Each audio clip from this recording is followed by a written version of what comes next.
What is up, everyone? I am Charlie Shrem, and you are watching and listening another epic episode. And this one is really going to be special of Untold Stories, where twice a week we get to dive deep with some of the most brilliant people in the world, brightest crowns in the box, founders of Bitcoin, those who are trailblazing crypto, those who are really like turning trauma into success, those who have used their personal success and failures to help other people have success in their lives. It's free information. We're getting so much content, so much information on the show. Web3, we're talking about NFTs, the metaverse. We're weaving this whole nuanced narrative together, you and I, to truly, truly understand how this movement came to be, where we are right now, and where we're going in in the future. This is episode 270 something. I am your grateful host, Charlie Shrem. I'm very excited to announce and I'm honored to introduce our guest today, Nia Anna Simone. Thank you so much for coming on Untold Stories today. Well, thank you so much for having me. I've been looking forward to it. Same. You're the founder and CEO of Melanated Studios, one of the first Black woman-owned and operated blockchain technology services company in the NFT and metaverse space. But before that, you're a multi-award winning, nationally recognized writer of literary fiction. Your books have been sold in over 20 countries. You're acknowledged as an original voice of fiction by Borders Bookstore with your debut novel, Reaching Back. Actually, one of your other novels, Reborn, was a New York Times bestseller list, and you have this whole trilogy of books. I'm very jealous of because I'm still trying to write my first book. It's like a multi-year. I was on the phone with my friend who's helped me put it together, like a multi-year process. But what's really cool in kind of putting together this show is that there's so many guests, there are so many possibilities. There's millions of companies in the space now, hundreds of thousands of people all over the world. It's like, how do we pick? Where do we get this all? Most people are just talking. Most people are just talking and not doing. You're actually one of those people that have done and are constantly doing. You did this crazy original drop with doing, and I want you to explain it, because what you did with your Miles Davis, your Prince, your DMX, all your drops, your NFT drops, was really like the gold standard of where I see NFTs in the future. So you'll explain it to the listeners, but really, like, what motivates you every single day? To be doing something new, different, and innovative. I just feel like as long as I'm learning, life is good. Anything that becomes repetitive becomes a job, and I'm not interested in a job. I'm interested in, being on the front end of not only of technology, of life, of experience, and to me, the blockchain space, everything that it provides, the ecosystem provides, crypto, NFTs, it's the future and it can't be missed. And so, how do you say you're, part of the future without being part of this movement? Let's go back to when you had first published your books. Um, what was that like for you as an artist? Was it easy to get a publishing deal and to kind of get out there as an artist? And at the same time, is that why kind of come back and created a solution for the problems that you've kind of faced? The traditional route, which was to get an agent, everybody says you have to get an agent. So I went that route, and every agent was like, "Oh, nobody's interested in this. Uh, it's well written, but it's not interesting." So I was like, my whole community, this is something that we deal with, is something we talk about. I had a group of friends that would read chapters of the story and would just be, giving feedback and really involved. So it was actually one of my friend's husbands who read the manuscript because he'd seen his wife reading it. And he was like, what is this that every break you get, you go and read these papers. So he became so engrossed in the story that he had a friend that at that time worked for BET Books. And he reached out to the publisher and sent them the manuscript, and they contacted me and flew into Atlanta and offered me a 2-book deal. So I received the offer on the heels of also receiving a letter from an agent who said, "Yeah, nah, it's not going to make it. It's not going to Yeah. even sell." That particular one, I wrote back and I said, "Hey, thanks so much. Just got a deal. Good to go." Ironically, that agent reapproached me about a year later and was, wanting to sign. I'm like, why would I sign with an agent now? So um, that that journey and knowing that there are so many authors like me who have a story to tell and couldn't get past the gatekeepers, couldn't get their stories out there because you have these individuals who determine whether or not your story has value, and and it's seen through the lens of their world. So that became uh, a motivator for me to start my own publishing company, for me to get a reversion of rights on my books, and for me to continue along that route. I also have a background in film and television, and I found this same identical issue happening with filmmakers. And so I saw blockchain technology, I saw the NFT space eventually as being the road to disruption of all of this, that you can get your content in front of the masses, you can tell your story. And not only that, but through the royalty system, just to be able to continue to benefit on your works in perpetuity instead of, that one off kind of thing. Um, that I mean, it's just so beneficial. So all of that led to me wanting to be in this space and wanting to open the door for others to tell their stories. And so I see myself as an anthropologist, as a storyteller. Every human being has the potential of producing some work of art that can completely change the fabric of human society. You did it. Um, I try to do it with this show.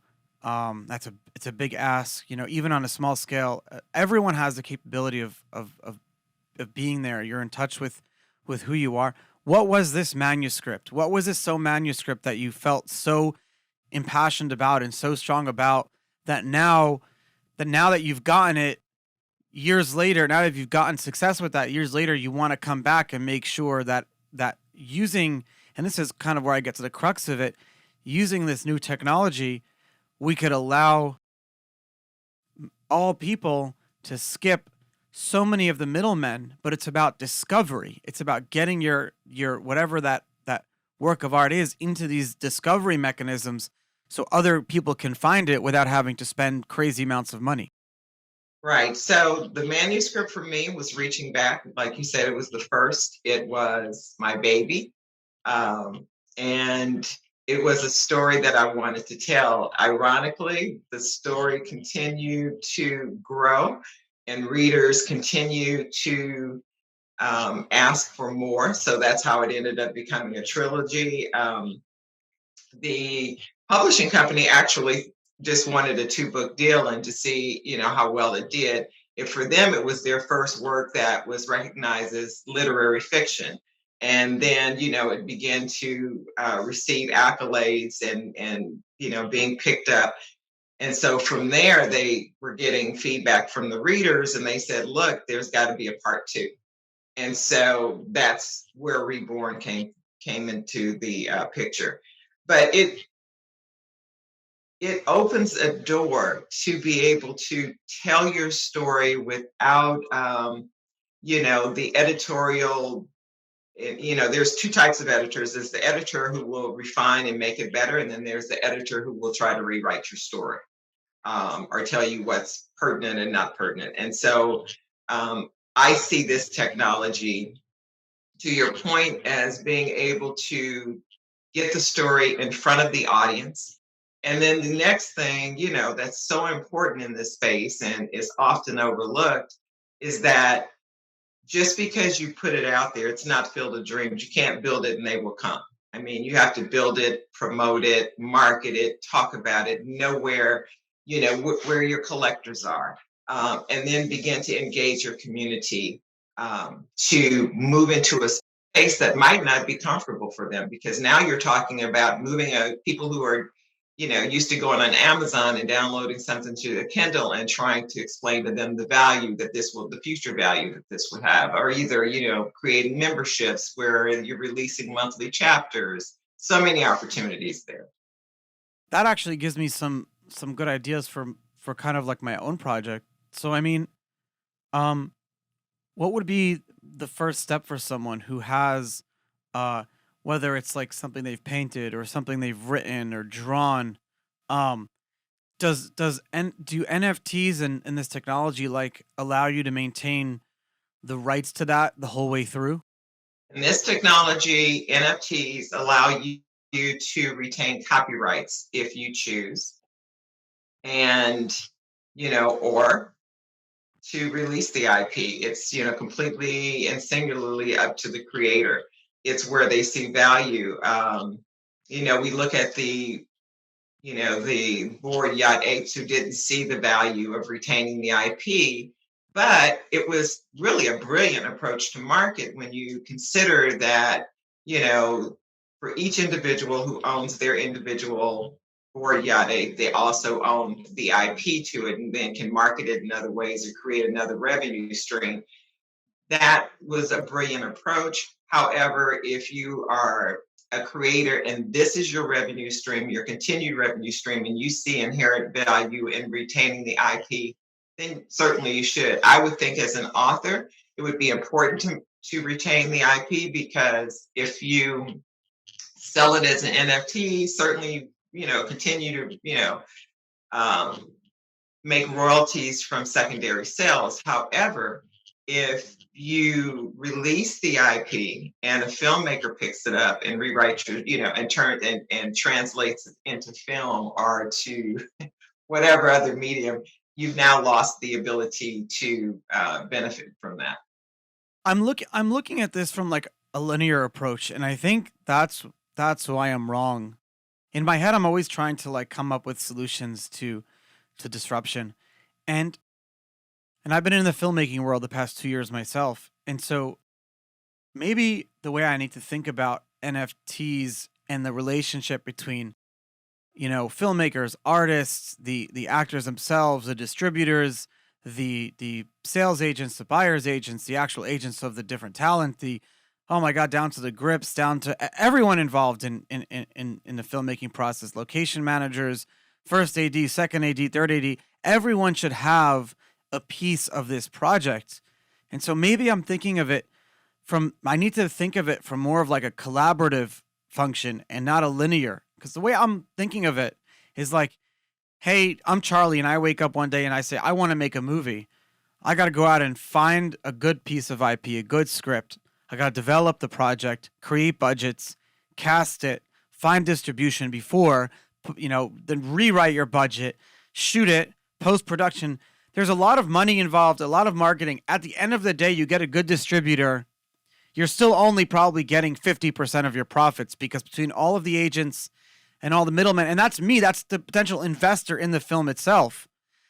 But maybe I need to think of it on a more of like, if everyone involved in what I just said had their own identity represented as an NFT, and you could attach different people to different projects as puzzle pieces, maybe Yes, that's kind of the future we can get to. I don't know. What do you think? I absolutely agree with that. And the opportunity to also create your film as an NFT and to release it into market as an NFT, you are really, again, you're bypassing the distributor, and you're taking it to a global market with the current DoD. So digital on demand is anywhere from what, 3.99 to Yeah. 39.99, right?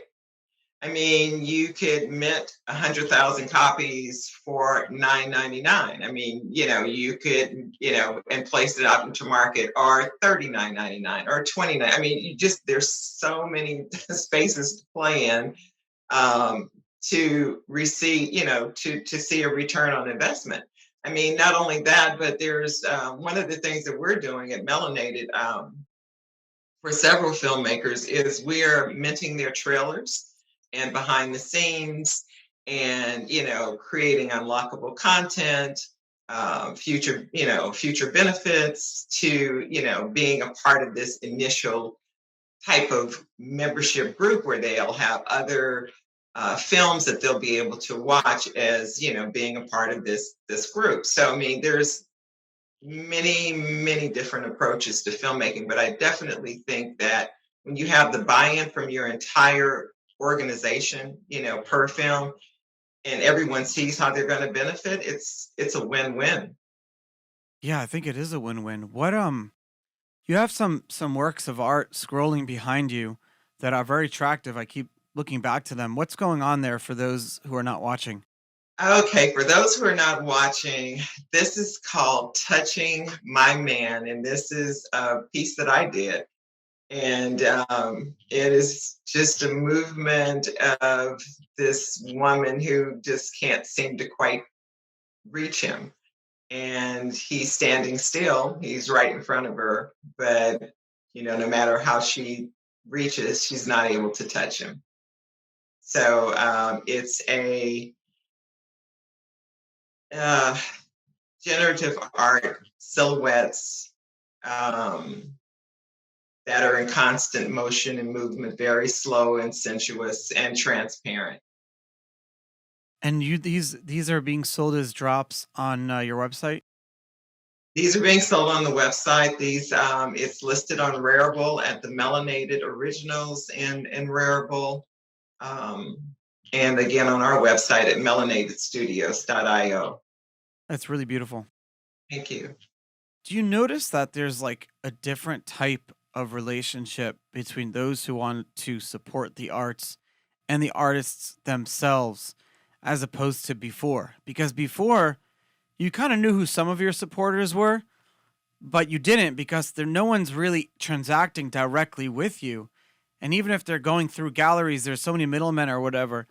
But here, because everything is on chain, you don't have to trust, you can verify. Yes. Yes. And not only that, I mean, you get immediate feedback. I think for a lot of the artists that we work with and a lot that I've spoken to, the it's so reinforcing and for them to be able to have one-on-one conversations or to get immediate feedback, especially as you're promoting, whether it's having them do podcast or interviews or do IG lives, Twitter spaces, any place that they can interact and have feedback from an audience is just so valuable because it's typically you're creating in a vacuum. And unless you have an opportunity to be in front of, which is few and far between, even if you're at a gallery, it's, very subjective as to how that's going to turn out. Um, but that you get actual feedback from an audience that can be very positive and uplifting and really make you feel like it's worth it. I have that problem right now. I mean, I don't get enough feedback for the show. The show's been around for almost 3 years, and twice a week we release a show. I spend 5 days of a week. I spend most of my time producing the show, writing with all the people involved, editors, everyone.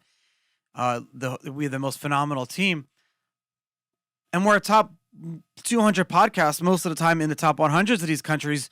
But I get no feedback. The only feedback you get is if the downloads go up. You know you're doing something right. If they're not going up, you're doing something wrong. But that's a very delayed response, and you're still like shooting in the dark. You're throwing shit at the wall to see what sticks. There's no, and so what? I could take the show and bring it to like. I love independent media. This show is wildly independent, right? Like we control all the creative content. If I would take this show and like maybe sell it to an organization that owns a bunch of different shows, they'd have production, editor. They can control all of everything. But then I would be able to lock myself into like a paycheck, and I'd be able to do this forever. Where now it's like some months you have advertisers, some don't. But it's all about the feedback, and I'm trying to figure out. And I was, message boards, forums, tweets, people writing you emails. It's not real time. And because it's personal, they're not going to give you the best feedback. And most people don't want to, just don't do it. I'm guilty of the same thing myself.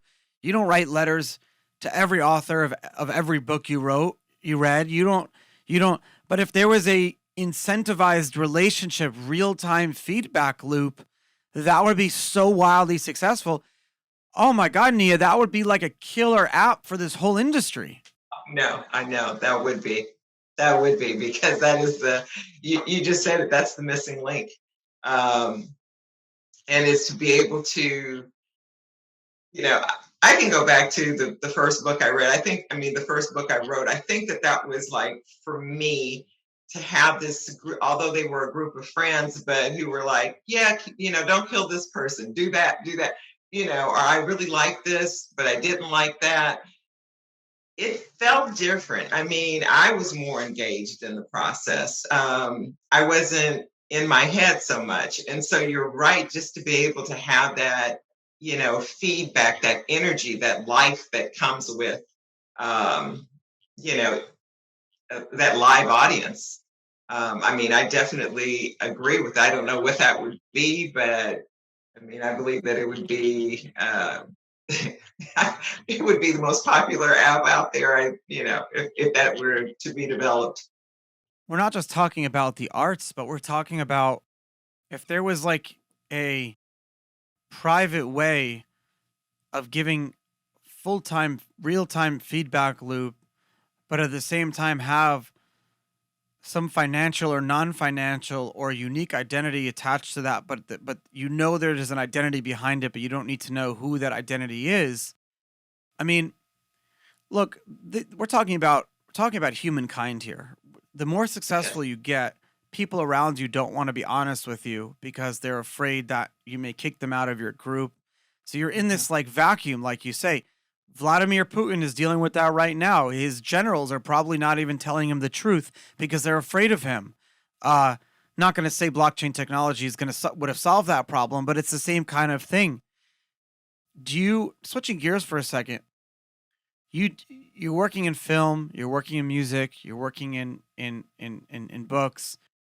Do you ever find yourself at a point where people are not being honest with you because you were already successful, and that you're struggling almost to know who's telling you the truth because they want to work with you, or who's just like, how do you know who's real and who's not? It's something people are dealing with every single day now.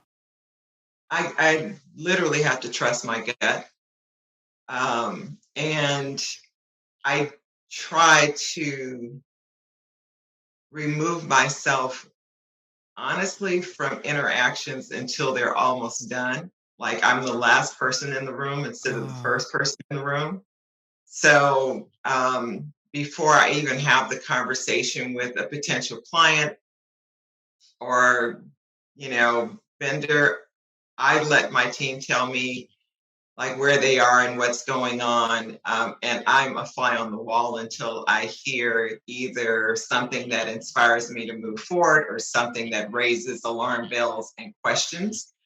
I don't typically try to be at the front of any communication because I just feel like I get a better sense of the room, being the fly on the wall as opposed to being the one sitting at the head of the table. That's a really smart and good way of doing things. I need to think about that more. Definitely, definitely. You did this Miles Davis Synthesia NFT drop. Can you tell me more about that? Yeah, it's Miles Davis saw, or it was believed that he saw music through colors. And so synesthesia is the visual interpretation of that from a photo taken by Corky McCoy.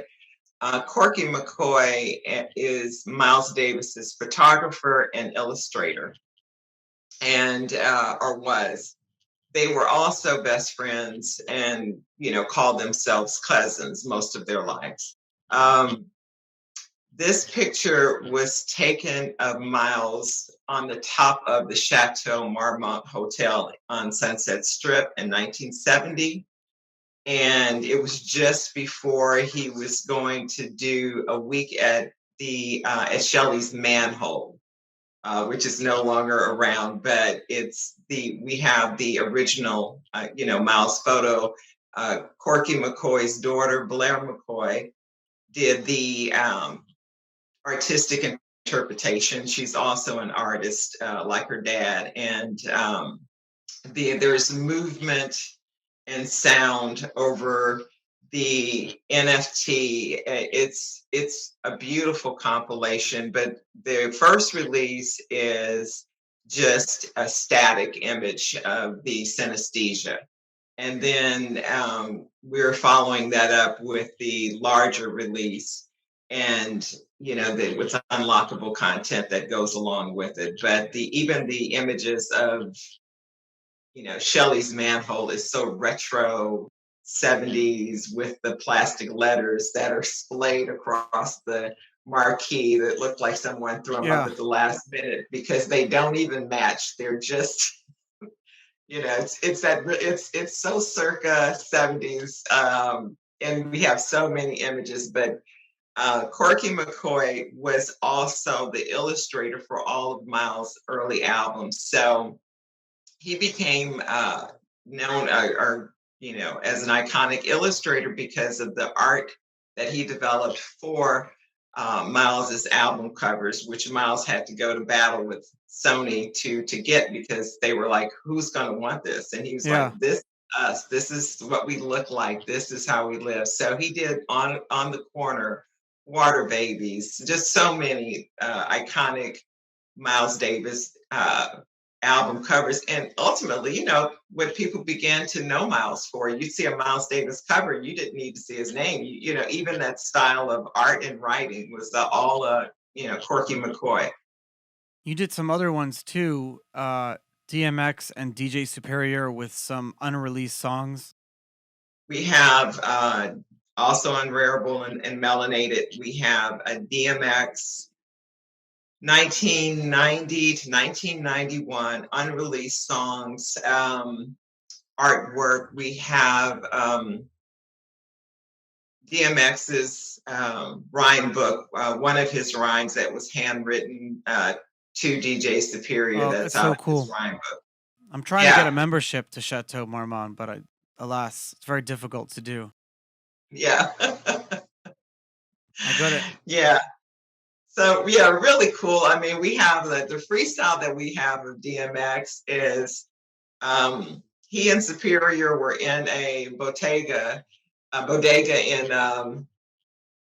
in New York, in Yonkers, that they always went to. And when X was at the counter, he, said, "Hey X, drop a beat," and he just started freestyling in the bodega, and Superior is recording it. It's so cool, and you could just see everyone in the bodega just stopped, and they're just like allowing him to perform and enjoying the performance. And I'm certain that at that time, 1990, no one knew, fast forward a few years, that he would be the guy that would be on every award show and, they'd see in movies. You just gave me an idea that I want to write down, but I was one of the executive producers on a romantic comedy last year called Ask Me to Dance, and it's amazing with Joyce DeWitt and Catherine Mary Stewart and Oh, my nice. wife Courtney Warner and Brianna Evigan from the Step Up movies, Mario Cantone from Sex and the City. It's an amazing ensemble cast. Tom Malloy, of course, star of the movie. And it's now it's in post, and we're in the got our distributor, and we're working through the process. Hopefully, get a release date soon, and all the fanfare and marketing that comes with that. But I paid some college kid just to follow me around on set for like those 3 weeks, and I have like hundreds of hours of just content unedited. Now, when the movie does well, I'm gonna NFT that shit because there's some great stuff in there. That's right. I mean, you definitely can. You definitely, and you might even want to cut it up into small bites and do behind the scenes at the same Yeah, time that the movie is releasing. but apparently asking an editor to do a behind the scenes video is like asking someone to like film a bar mitzvah. Like it's just it's I know. very insulting.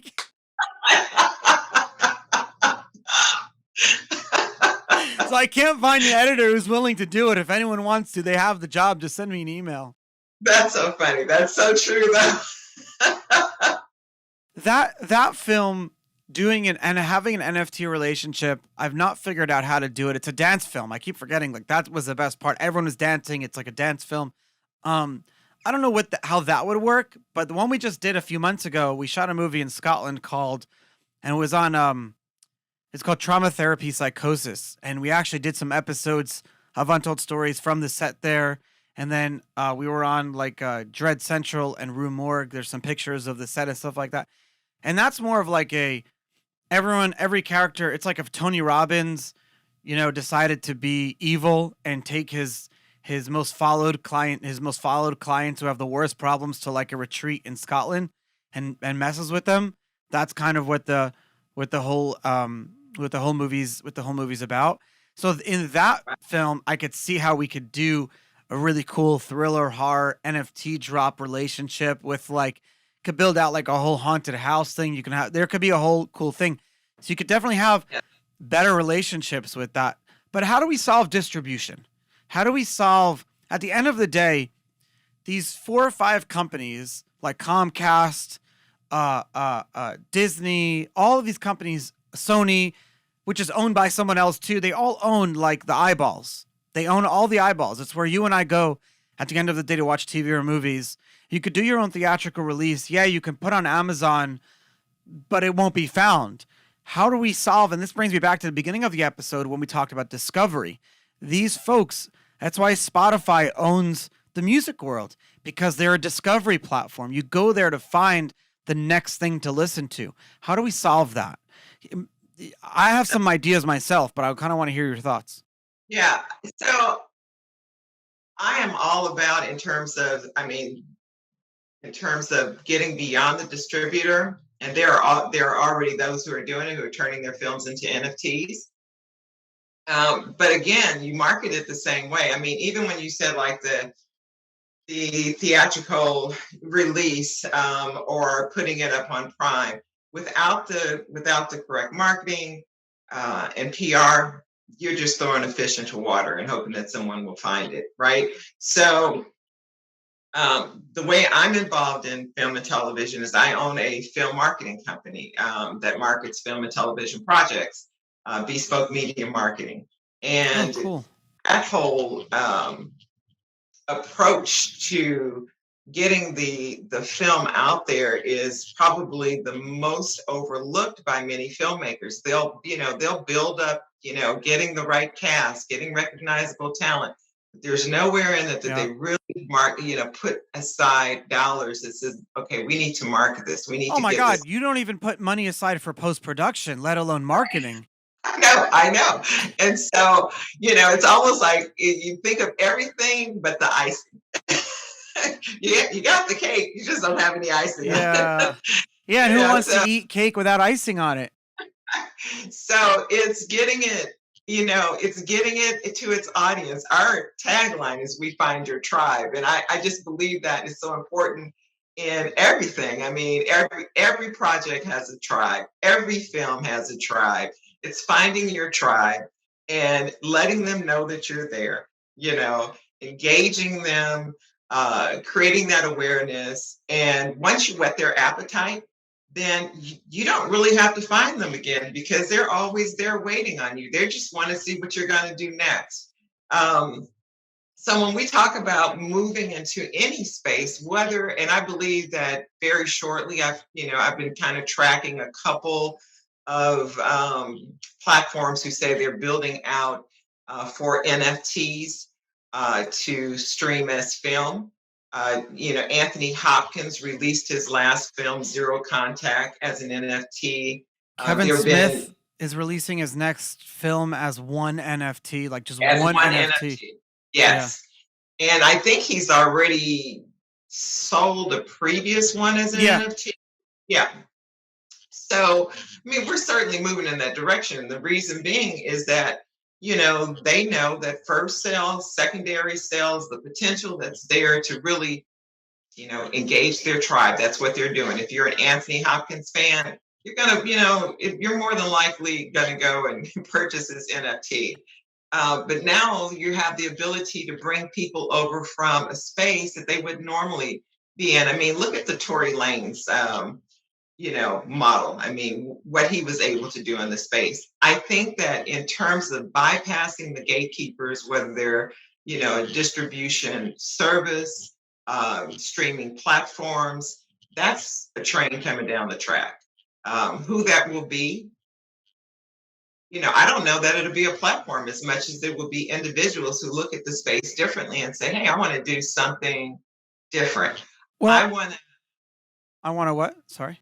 Yeah, no, I want to add.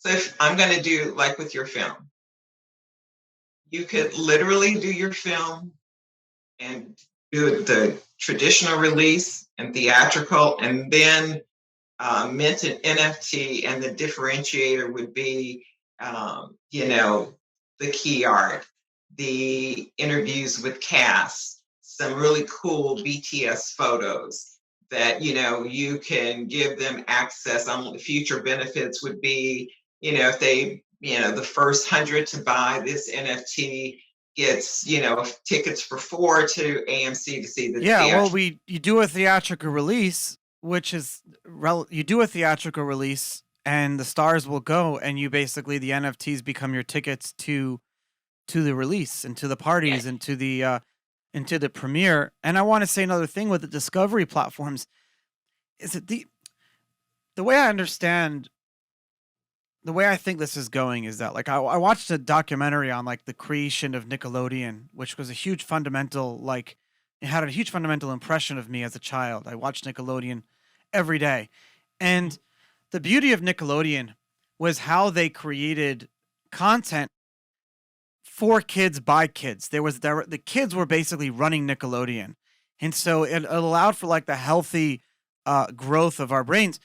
But what he said was the only thing he wished he had, I forget the no, she ran I forgot her name. She ran Nickelodeon. She said the only thing I wish we had is if we could reach out on the TV and like talk to our viewers.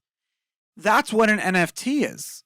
It's Yes. literally the ability. So if you have all of these like think of them as little AA batteries floating around that has all of this viewing data and the viewers actually own it and there's a relationship now, you can build out a decentralized discovery platform just by taking all of these NFTs and like running them through some sort of algorithm or whatever. You can have Yes. like someone can go to a website and say, okay, please let us see what NFTs you're holding of the films you watched and we'll suggest the next film. Boom. Just kill Yes. distribution right there. Yes. Absolutely. And I mean, I believe the distribution, if, and I think they'll probably pivot at some point to change their model to try to figure this market out. Right now, I think there is a group of individuals who pray that this is just a passing, phase and that people will look the other way soon. And then I think within that space, there's a group of individuals who are like, no, it's here to stay. But what does that mean for us? Are we safe?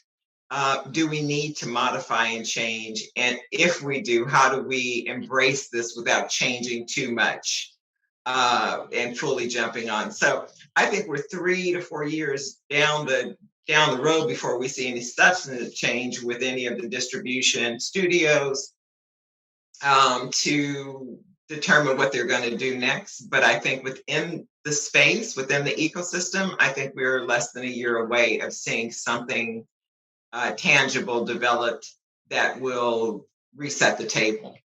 I don't like to use the term artist. I like to use the term creator because artist implies you have to like have made money from it or a career or you're like other people like your stuff.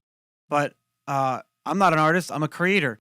So what advice would you have for creators looking to continue creating what they're already doing, but at least get themselves started with that real time feedback loop of other people, even if those other people are saying, "Hey, what you're making is shit." At least start to create that. that discovery mechanism, like, do you have any places people could go or sites they can check out to get started? Well, I think if someone's creating, personally, I think that whatever you're inspired to create, I believe that you should be confident in that, and move in your own space because that's what makes you an original. And the minute that you begin to need reinforcement to create, then you're not creating from your core, you're creating from someone else's desire, which will be consistently changing and you will never measure up. So I think that if you're a creator, create. And when you're ready, put it out. And some people are going to love it and some people are going to hate it. It's like anything else in life. So um, once you're ready to go out in whatever spaces, I mean, right now the hottest spaces are going to be Discord and Twitter and Reddit in terms of getting immediate, like, I love it, or I don't. Typically, the I don'ts, they're either super, super vocal or very, very negative. And that's just part and parcel of the world that we live in right now. But, also to a very limited amount. I hesitate to say IG because the algorithms are just kind of iffy right Yeah. now.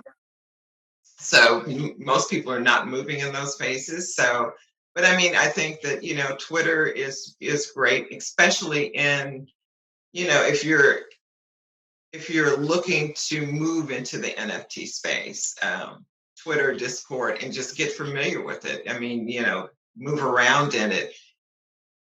Create your own showcase, create your own platform to But I like what showcase, you and said. Remember, I like what you said, and and I feel stupid that I didn't really focus on this more during the show. Is that at the end of the day, you create for you, and so that whether so the feedback loop that you need or the discovery mechanism is so you can potentially monetize all of it and get it out there. But at the end of the day, don't do that to lose sight of why you created that art in the beginning. right. That's Thank what you. yeah, that for me. Yeah, yeah. Thank you for saying You're that. welcome. Yeah, you're welcome. You're welcome. Nia, Anna, Simone, thank you so much for taking the time and coming on Untold Stories. I want my listeners to go out and read your books, check out your drops, follow what you're doing, and be inspired by how far you've gotten till today. And are you in LA, by the way? I'm in Atlanta, and we are hosting the first NFT Atlanta Con, May 24th through the 26th. So anyone that's anywhere, we have global speakers Oh, I'm gonna attending. try to come to that. I don't live not far from Atlanta. I'm only a few hours Oh, away. Yeah. okay. Now make sure NFTatlanta-con.com. Well, Um, you know, I think Cannes this year is like May. Yeah, it's right after. Like it's May right after Cannes. Yeah, 23rd or something I'm like that. speaking there. I'll Oh, I'll be be. there too. Oh, fantastic. Okay, so we'll definitely have to meet up I'm gonna then. show you my I'm there. movies. Yeah. Yeah. If anyone's in Cannes, this is how I remember how to pronounce it, like a can of corn. Yeah, it's like can't. Yeah. So yeah, I'm there from the 17th to the 21st, and then I'm back in Amazing. All Atlanta. right, So you're my first Cannes meeting. Boom. We're gonna go hang out at the fantastic. Palais. I'm very excited.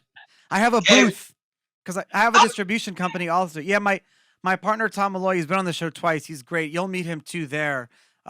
He's like my cousin. We're so close. I'm gonna Okay. take that from Miles Davis. But he's been doing distribution for 20 years. He's got a booth there, foreign sales mostly. So I'll introduce Okay. you guys. See what we could do some cool collaborations together. I'm very Oh, I excited. love that. Yeah, I love that. Yeah. So yeah, I'm speaking there. I think it's on the 20th. Okay, awesome. Oh, NFTs. I wonder if we can do like an NFT. Is it a panel or a talk? Because I could interview you or something like that, All live right, on stage. fantastic. Yeah, no, cool. Now I'm doing a panel, and I'm not sure. I don't have all of the details yet, but I know it's on the 20th. I'm gonna come watch. It'll be a lot of fun. I'm gonna come watch and maybe record it. I'll get permission to let me record it. To Oh, let me record, talk about it. cool. I'm excited. This is cool. Well, thank you so much. I've appreciated it, Charlie. Thank you.